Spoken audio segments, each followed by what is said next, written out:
Hello, I'm Davia Chambers and this is Let's Talk Tobago. Today we're at Bananaquit Apartments located in Crown Point and within walking distance from the A&R Robinson Airport and two of this island's popular beaches, Pigeon Point and Storby. Here there's a variety of apartments from ground floor studios to split-level lofts with balconies and large family suites. The name of the place is inspired by the number of yellow-breasted bananaquit birds that nest and fly around in the fruit trees in the courtyard. These birds are no more than 4 or 5 inches in length, but are very noisy. You're sure to see or hear them while we're outdoors, so keep an eye out for them. But first, let's tell you what's happening in our stories this week. A look at the measures Tobago is taking to save our beaches from rising sea levels and erosion. A journey into our communities that's expected to improve working conditions and lessons for local entrepreneurs. They learn how they can add value to their products.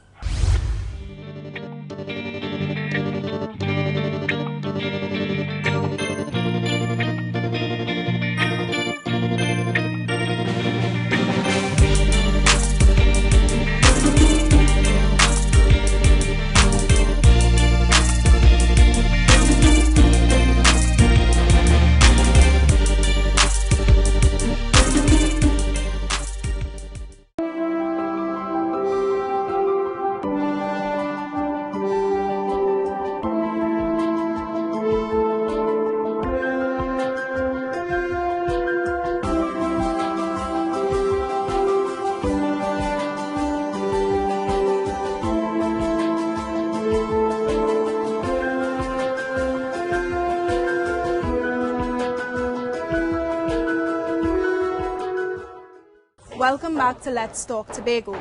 Today you're joining us at Bananaquit Apartments in Crown Point. Now, one of the appealing features here is the space and options on the grounds where guests can spend time doing whatever fancies them, with trees providing shade if they so desire. The owners are also proud of the fact that last year and this year, they received TripAdvisor's certificate for hospitality excellence. Now, these apartments are self-catering, but Bananaquit will be offering bed and breakfast packages from their new on-site Caribbean East Asian restaurant, which is expected to come on stream at the end of the year. Well, part of the reason apartments like this one do great business is that tourists come to this island to enjoy its natural beauty, including our beaches. But the World Bank is warning that rising sea levels and recurring storms are causing beaches in the Caribbean to disappear. This has already happened right across in neighboring St. Vincent, where an estimated 18 to 30 meters of beach have been lost over the last 9 years. This begs the question, what measures can be taken to retain our coastlines and tackle coastal erosion? Omadara Mills did some digging and she has some answers. Whether it's on the side with the Caribbean Sea or the Atlantic Ocean, visitors come for Tobago's pristine beaches. But climate change and coastal erosion are threatening this asset, and there's been recorded observations of this phenomenon, especially on the Atlantic side. In Hope, as well as in Barbados Bay, in the Studley Park area, we are actually seeing that the slope directly adjacent to the beaches is actually being eroded as well as a result of wave activity.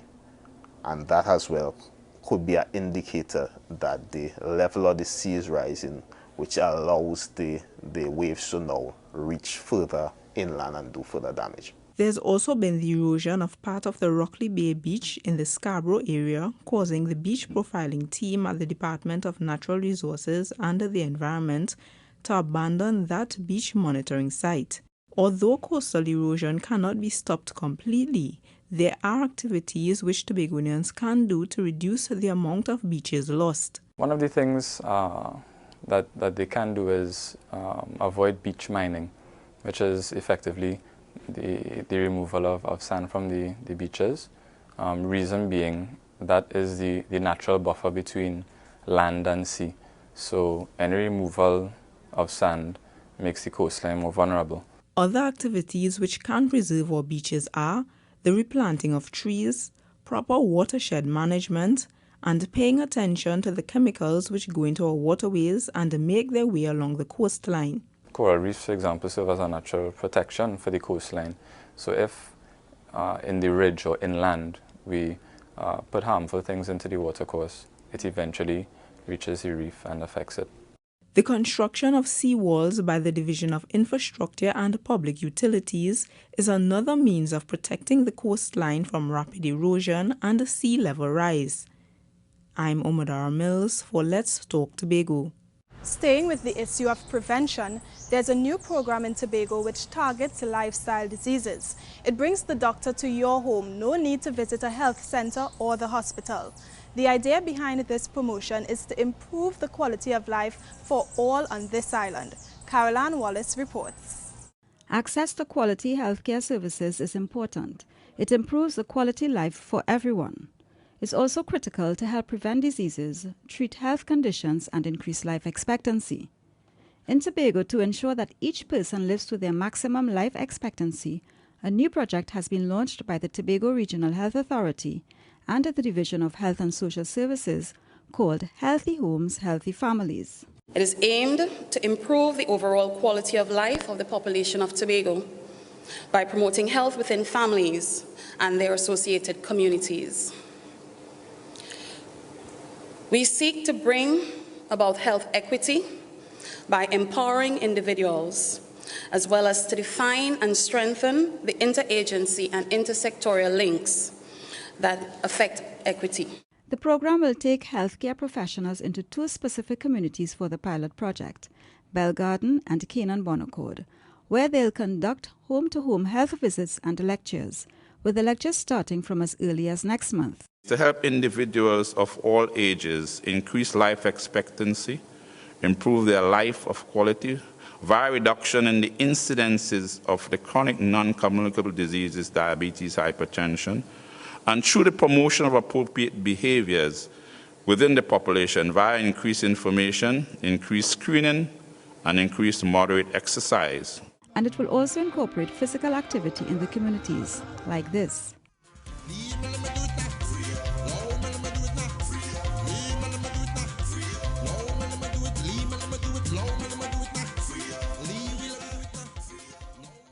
And the project will extend because of the impact it has on the healthcare system on this island. And what that means also, at the end of the pilot project, we will expand that to the rest of the communities throughout Tobago.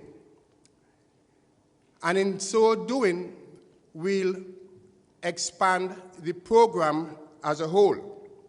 And what impact does that have on the rest of the healthcare system? It will mean reduced hospitalization and reduced in the number of people seeking services at our health center as it relates to these lifestyle diseases. Also, we expect to see a reduction in the cost of our pharmaceuticals and medical supplies because now we'll be having healthy people who need less care in the healthcare system. The home-to-home visits will begin from January 2015. I am Caroline Wallace for Let's Talk Tobago. And there's another community-based project taking place on our island, but this one is designed to improve the conditions under which we work. It's known as the Labor Advocate Training Program, but they're not going after the traditional worker. They've taken the approach that empowerment goes a long way, and the best people to get the word out are those on the ground in our communities. The people you see here are not heavily involved in labor issues or trade unions. They're individuals from community organizations who are being introduced to the basics of industrial relations in the communities and workplaces, so that they can then go and inform others on the proper handling of labor issues. It is a course for empowerment. That's why the group that's targeted is primarily within the communities. So we believe in train one so that you can also train others.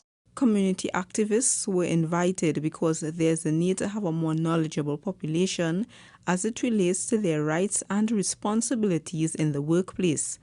As such, they'll also learn about international labor standards and fundamental rights at work. We'll be looking at some contemporary developments in industrial relations, which will include current legislation and also the need to produce new kinds of legislation and regulations, like, for instance, in producing HIV/AIDS policies in the workplace.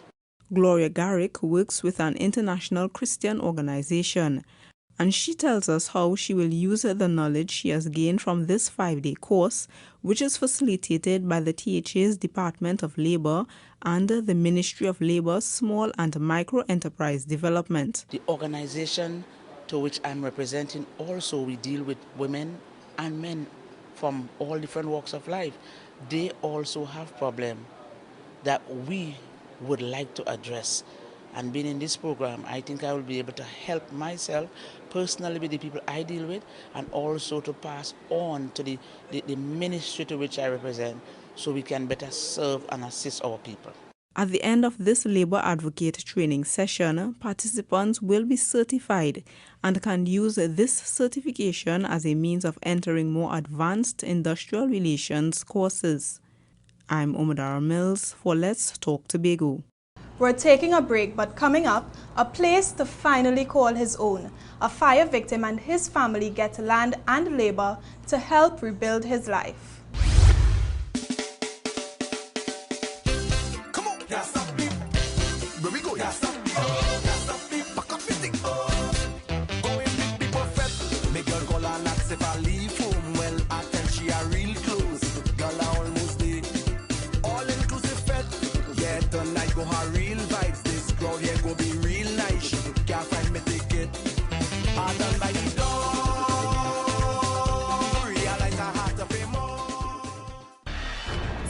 Tobago, ready to provide your community with the highest degree of professional services in emergency response. Contact SIT Mariah at 660-0065 or SIT Speyside at 660-6096.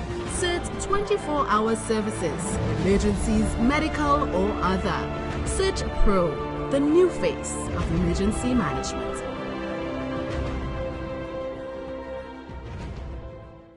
This is Let's Talk Tobago. Thanks for staying with us at Bananaquit Apartments in Crown Point. This place has 14 rooms and all of them have a garden view. Right now we're in one of the split-level lofts, which also has a huge balcony outside. There's also a pool, a great option for a leisurely swim or if you fancy working on your tan.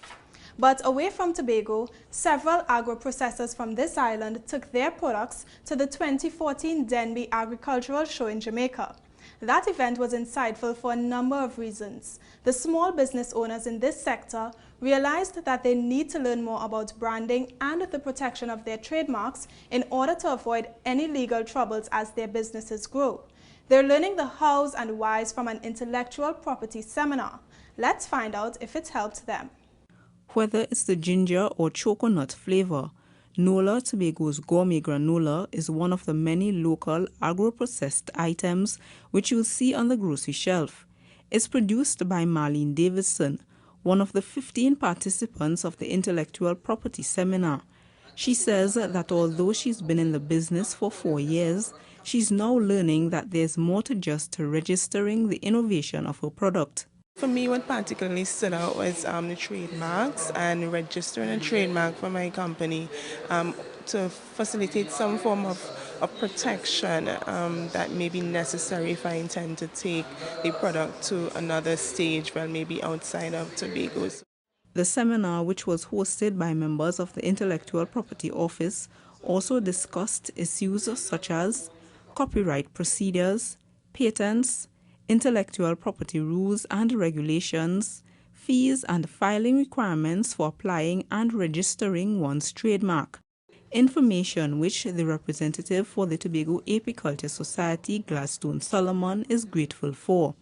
We now understand the process that you have to go through, and I think before coming here, one would have thought that the process was long and onerous.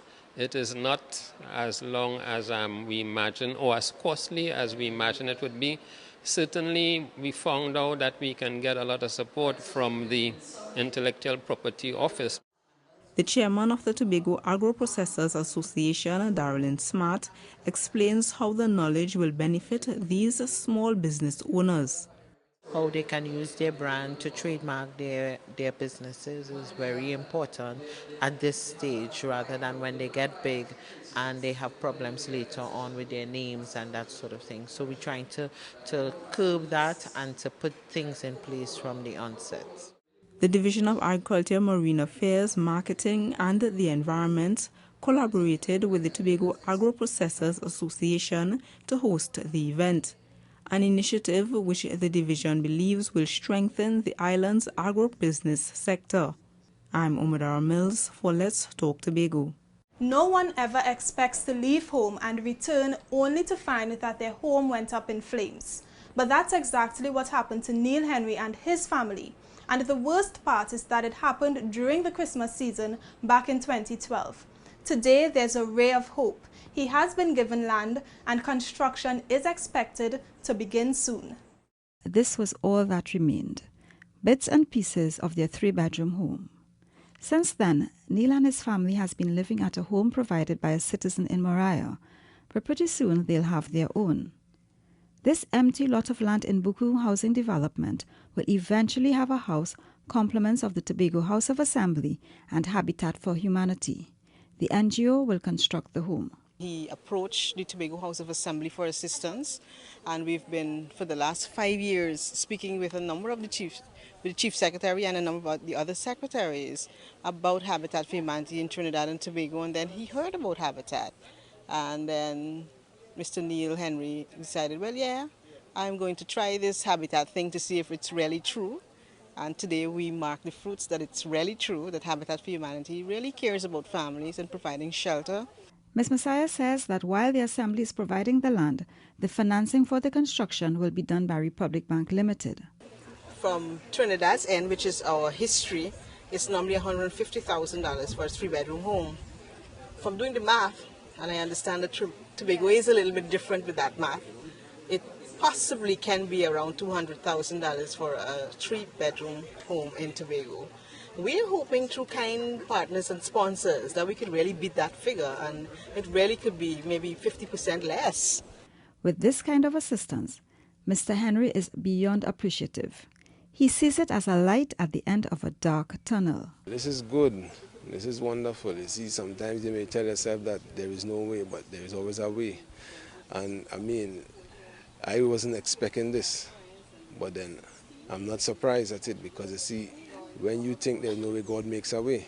Once all legal documents are signed, construction by volunteers will begin on the home. It's expected to hopefully be completed in time for the family to have a Merry Christmas. I'm Caroline Wallace for Let's Talk Tobago. When you're planning a trip to the Caribbean, to an island like Tobago, you plan for the beautiful weather. You look for accommodations which will give you the best experience and take you away from the hustle and bustle of everyday life.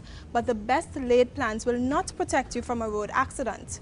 Reports indicate that road fatality is the leading cause of death among tourists. And with Tobago relying heavily on tourism to drive its economy, a number of stakeholders came together to share their ideas on how to increase road safety, especially with tourists in mind.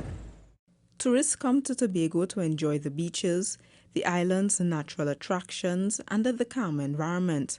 But even as they come, road safety experts from around the region who came for the 6th annual Road Safety Conference entitled Identifying Road Safety Challenges and the Implications for Regional Tourism are encouraging Tobagonians to make road safety a top priority, since it affects the number of persons who come to our shores. These governments are now taking this issue very seriously, and they have started issuing all the different advisories. Usually you would hear advisories about crime in different countries. They are now issuing advisories on road fatalities also. Road accidents and deaths are caused by factors such as excessive speeding, poor road infrastructure, driving under the influence of alcohol and drugs, and failure to use seat belts. But there are road safety solutions which will benefit both tourists and local drivers. In most industrialized countries, they have been able to cut their road fatalities by as much as 30% over the past 30 years. They have focused on improving road design, pedestrian safety, safer vehicles, motorbike helmets, seat belts, strong action on drinking and driving, driver training, and licensing. And the Tobagonians within the tourism sector are also making suggestions as to what can be done to reduce road accidents among tourists who come to visit the island. One, I think that we need to improve our signage because the tourists, we also need to ensure that we have maps available because there are so many changes in our streets, especially in Scarborough, that a tourist or anybody would be going through the area and not sure if they could turn off here or so we need to look at these things. The Tobago House of Assembly is one of the main sponsors of the 6th Regional Road Safety Conference, which is put on by Jerick Environmental Safety and Health Services Limited. I'm Umadara Mills for Let's Talk Tobago.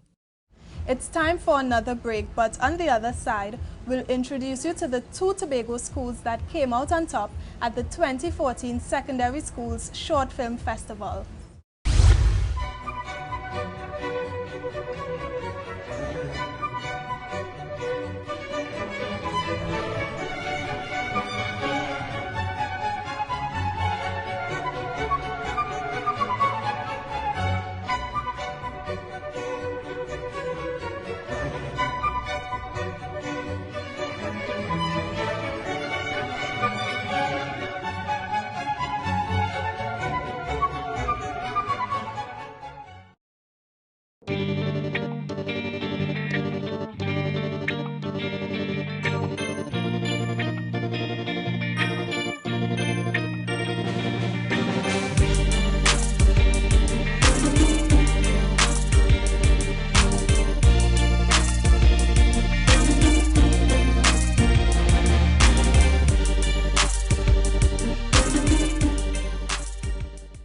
You're viewing Let's Talk Tobago, where we're at Bananaquit Apartments in Crown Point. We're at the adjoining pool area, which offers a cozy country-style atmosphere compared to the contemporary villa-style outdoors. You can choose to relax out here and dine with your friends and family, or you can venture out and discover more of Tobago. Bananaquit can make arrangements with the local tour guides. Earl Lovelace is a writer in his place, and The Lunchbox and The Legends of Scar are some of the films in the lineup of this year's Trinidad and Tobago Film Festival. They're made by experienced filmmakers, but the festival also provides a space for secondary school students who have a passion for film production through the Secondary Schools Short Film Festival. The competition allows young people, including Tobagonians, to showcase their talent. Omadara Mills has the story on which 2 Tobago schools received awards for their films that will be shown as part of the festival. Eden is the name of the 5-minute film produced by the students of the Pentecostal Light and Life High School. The film, which came first in the environmental category, points to man's destruction of the earth as they seek to develop technology and the need for humanity to preserve its natural environment. The director and editor is Davia Chambers. He is the only member of this year's group who was a part of the team which won awards in last year's competition for their film The Discriminator. Daniel says that he is proud of his school's achievement again this year. People was expecting us to do well this year also, so it felt good that we actually did what people was expecting to do.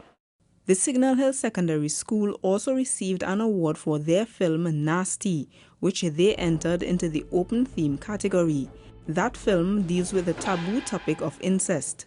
We chose to go in this category because we saw it as one of the problems that are in our society now. It affects us in ways, and it's not, incest is not a issue that is talked about so much as it should be, because it's not comfortable to be in your house and, have incest going on.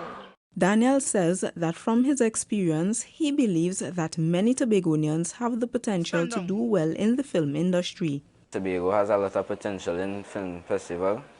Like, a lot of people on that walking around in the streets and think have great ideas to do good movies and stuff. So I think that people from Tobago showing that they have talent is a good thing. The Division of Education, Youth Affairs and Sport provided financial support to the students to cover traveling expenses to the awards ceremony. Film patrons can see the films under the Secondary Schools Short Film Festival selections at the Trinidad and Tobago Film Festival. I'm Omadara Mills for Let's Talk Tobago. It's a big event done small island style. One of the Caribbean's biggest sporting competitions is here. The Tobago International Cycling Classic attracts cyclists from all over the world. This year, over 200 cyclists will converge on this island, and ESPN will be there to cover it all. Tobago will be the center of attention for cycling fans all around the world, as the Tobago International Cycling Classic kicks off with 6 days of international cycling from September 30th.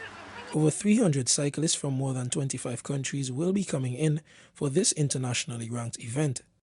The first race will be in the west of the island. It starts at Shervan Plaza and will see cyclists go along Orkenskio Junction, onto Buku, and then end back at Shervan Plaza.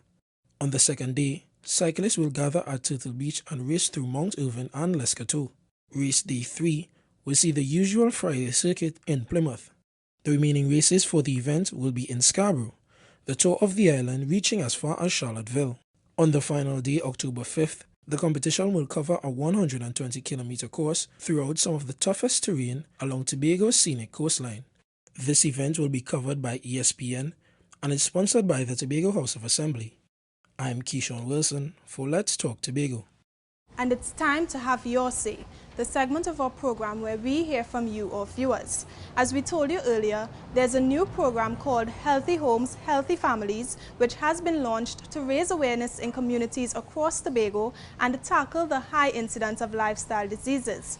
Healthcare professionals will initially visit 2 communities, Bell Garden and Canaan Bonaccord, to conduct home visits and community lectures. The overall goal is to increase life expectancy, and the Division of Health and Social Services has promised that every Tobagonian will get guidance on how they can lead a healthy lifestyle. So today we're asking, what can you do to support this latest initiative? This is what you said. Personally, I try to eat as healthy a diet as possible. Nowadays, we're here in Tobago, we have quite a lot of fruits around and vegetables. Your ground provisions, which are quite good for all of us. And I try to stay away from the fatty food. Well, I'm currently having my daily exercises and eating vegetables and fruits to help the body along the way. Trying to cut out sugar, trying desperately to cut out sugar, and maybe doing a little more activities, a little more walking, that sort of thing. Well, I'm a footballer, I play sports, and make sure I have a balanced diet and exercise regularly. Stick to my diet, eat more vegetables, less fast food, exercise, and keep fit, maintain your weight, and you're good to go. Well, I don't do it very public, but at home I have a set of weights that I lift by my hands, or I use it on my feet to get more mobility on my knees. And that's how we bring this week's edition of Let's Talk Tobago to a close. Do remember, you can send us your comments or queries on anything you've seen in this program to information@tha.gov.tt, or even visit us at www.tha.gov.tt. Like us on Facebook and subscribe to our YouTube channel. I'm Davia Chambers, and on behalf of all of us at the Department of Information, have a safe and enjoyable week. And as we go, we leave you with some final images of Bananaquit Apartments in Crown Point.